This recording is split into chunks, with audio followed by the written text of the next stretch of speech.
Hello everyone, this is the video lecture for Business Calculus, Math 1325, and we're in 9.3, we're doing continuity.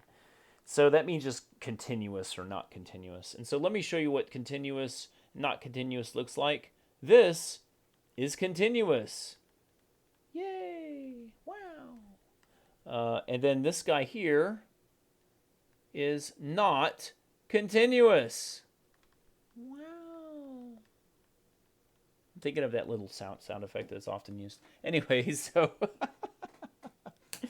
I don't have the money for that kind of stuff, okay? No budget for these videos. Come on. So I have to make my own sound effects.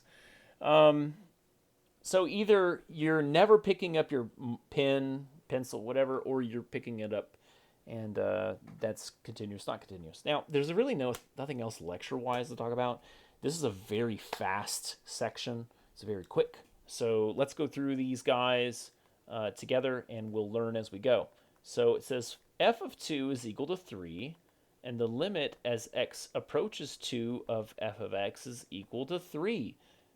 Pick which graph. And so the point is the same as the limit, which, I mean, it's continuous and there's no problem. And, I mean, it's something like there's your point, and so we're approaching it on both sides, and we got the same point. And then that point, like the solid here, this is a solid right here, is literally at the exact same point. So there you go. That's your graph. Yay! I don't know. There's a lot more going on, but there it is. And it says, oh, I already got the answer. Is it continuous? And you're going to say yes. Okay, cool. Moving on. 9, 3, 21. This one graph is a little bit more complicated, so here we go. I'm going to do this, and then I'm going to go, and we're going to start down here and go, okay. So they're focused on this little dude right here. This is at -3, and the height is at 4, okay? And they say, what's the limit as x approaches -3 from the left? What's the limit as x approaches -3 from the right? What's the limit as x approaches -3 from both sides? Hey, plug in -3. What do you get? Oh, there's one other thing. I'm sorry. It's right here. There's a solid right here. There you go. Okay. I'm going to use a different color for a second. Let's go with something over here. So I'm coming in this way. I'm coming in this way. And they're coming into the same spot. The same y value, same height. 4 from the left, 4 from the right. Oh my gosh, they're the same. Therefore, you get a 4. But the point, the solid dot, where is it? It's right here at 5. Because these are not the same, then it's not continuous. It's not continuous. Okay? So click that button. 35. Okay. So we got f of x is x plus 6. We got an x minus 6, and then an x minus 5. And it says, where is it continuous? Now, for something like this, what it's trying to ask is, what is its domain? Again, I don't know where you are in your math careers. I don't know what math you've seen at this point, so I don't know if you've seen domain. I hope you have, but let's just say you haven't, or maybe it's been a long time. You're essentially saying, do you have a denominator? Yeah, so you need to solve for x on the bottom, and these are holes in your domain. And so for a hole, what you do is you go around it with some unions. Now this one's the first one that comes up. And, oops. And then we got another one at 6, and then we can finally go to infinity. So this like chunk here is saying I have a hole at x equals 5. And then this chunk here is saying I have a hole at x equals 6. And there you go. There's your answer.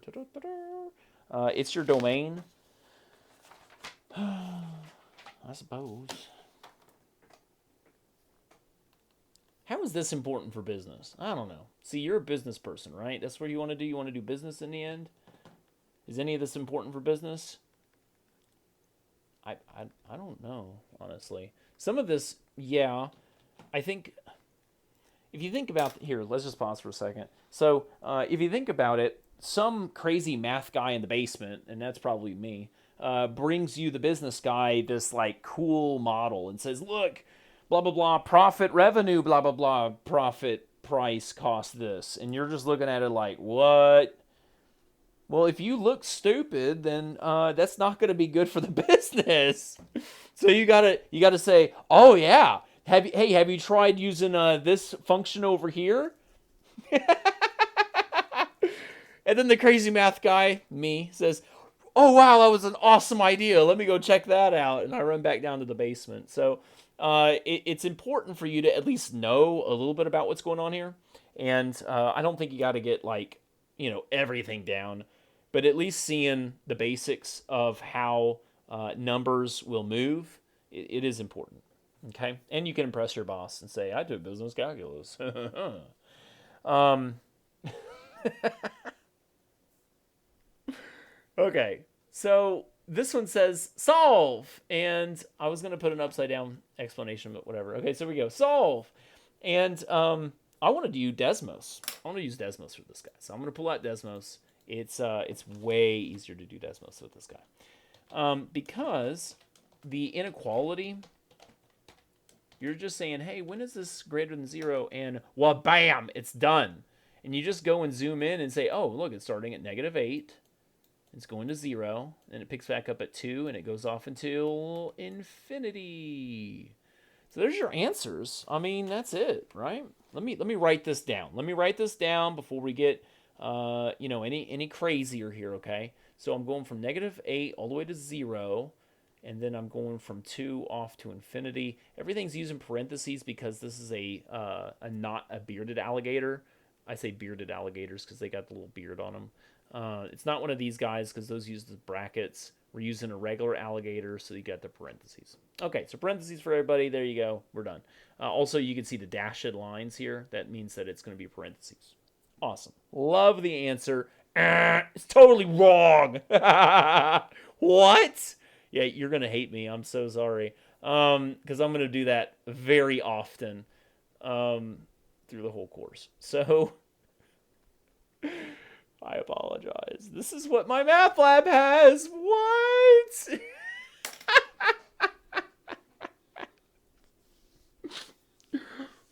I mean, you have to type that. And don't use a capital R. No. Oh, I'm just so used to doing it. There you go. Oh no. That's your answer. Did you notice one thing? That's part B or part A. Part B actually does have this answer. Oh, even worse. You were right the whole time.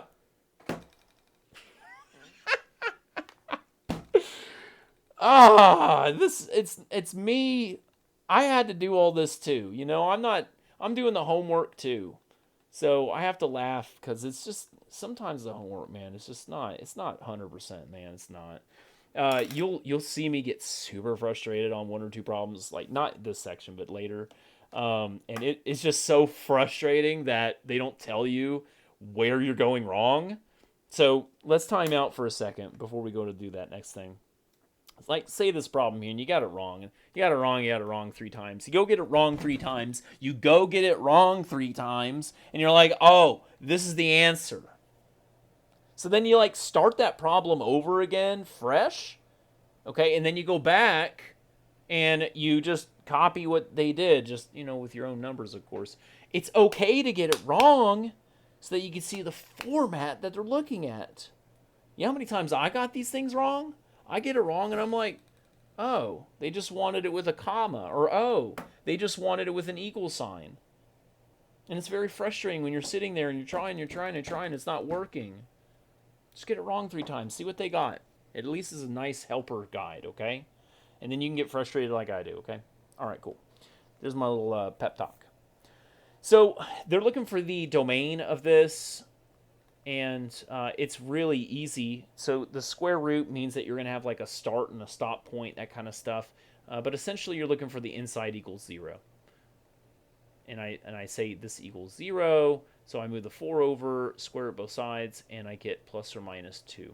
So these are my hot points. These are my critical points. They're my answers for my domain. And now I need to know what it actually is going to look like in the end. I would recommend graphing it, since you have the graphing calculator available here. So square root x squared minus 4. So you can see, yeah, my hot numbers, my important numbers are the 2's. So I'm wondering, where's the domain? Where's the graph existing for this guy? And it's over here on the left side up until the -2. Start back up at 2 and you go. So negative infinity all the way to -2. Bracket, because those are solids right there. Look, I'm clicking on them. Those are solids. Union 2 to infinity. And yes, they actually do want it this way for this question here. So there you go. You're done there. Not too bad. This is actually the last question right here. I found that the last questions are often application questions, which, I mean, are cool in theory, but then a lot of times they're just like bleh. So that's also why I kind of need to like tell you what they're wanting, because they're wanting weirdness sometimes. If you ever had a different kind of math class with us, like using my math lab, I would say that this version of my math lab for this class is less than stellar. Like, just, I went through this whole first chapter and it was just not the same experience that we have in other classes. So that's why I'm here. I'm here to help, you know. Okay, so they give us just this big block of who knows what, and then they give us the base charge, and then they say for the first 50, and then they say for over 50. Like if you're like purchasing something or whatever. And so the base charge is $7. These are all in dollars. $7. And then here we got 63 for each of them. And then 45 for each. Okay. Let's just say you're buying, I don't know, pencils. So you got to spend $7 at all. And then if you're buying like 49 or 50 pencils, you have to spend 0.63 on each of the pencils. And then after that, then they start becoming cheaper. You're still spending this much up to the first 50. But if you do 51 pencils, that would be 63 times the 50. So you bought the 50, and then you're adding one of these 45s. All right? Or if you wanted to buy 2 more pencils, so 52 pencils, 50 and then 2 more, and then 50 and then 3 more. And blah, blah, blah. You have to have this one first. That's the key point here, okay? So be careful when we're going through this problem. Now I need to fill in all the blanks here. Let me get a new color. I'm tired of this color. Let's do something a little bit brighter. Okay, so what do we need to fill in with all this stuff? This one's an easy one. It's 7 plus the 0.63x. I think I can erase that little dude. Yeah, there you go. That's much better. Erase. No, not my 7. No, not my 7. Okay, there you go. 7 plus the 0.63x. What I'm saying is that I got $7 for sure, and I got this much each. This much each. Okay? Pretty straightforward. So now it says up until 50, and then it says for more than 50. So that just came from the 50, wherever that was. There it is. Now this one's the weird one, and so we're going to talk about that guy individually. Okay. So again, you have to buy the first 50, and all of that is still precluding that you had $7 to begin with. So $7, and then again we did the 63 for 50 of them, but then after that we have 45 for each. Okay. Now I went and did this math, and it was all wrong. It is all wrong, okay? Because if you notice here, I said, hey, I did 51 pencils. So I did 50, and then how much over here? 1. And if I plugged in 51, it would be all wrong. That's not the way this function will go. So how do we get around it? You have to first erase. Okay, thank you. You have to do your x minus the 50. Okay, you're saying that if you had, say, 51 pencils, for sure, we already know the 50 is going to go there. But then here, how many should we actually be multiplying it by is 1. we're getting rid of that 50 and leaving whatever else is left over. This is your answer. Now, I mean, of course, they want you to simplify, so we distribute. Here we go, 7. This is 31.5. And I'm looking at my notes because I guess I could go use scientific calculator, but whatever. Combine like terms, so all these guys get together and hang out on the weekends, and we get a 16. So there you go. This is the answer. That's a 4, by the way. There's your answer for the function that goes up there. Okay, cool. All right, that actually is the end of this section, and the sections actually get a lot bigger going on from here onward. They're going to be a lot bigger, but it's going to be okay. I'm going to show you all the different rules. I actually feel like it gets more fun most of the time because we do like real calculus. It's going to be really cool. So anyways, thank you very much. Have a great day.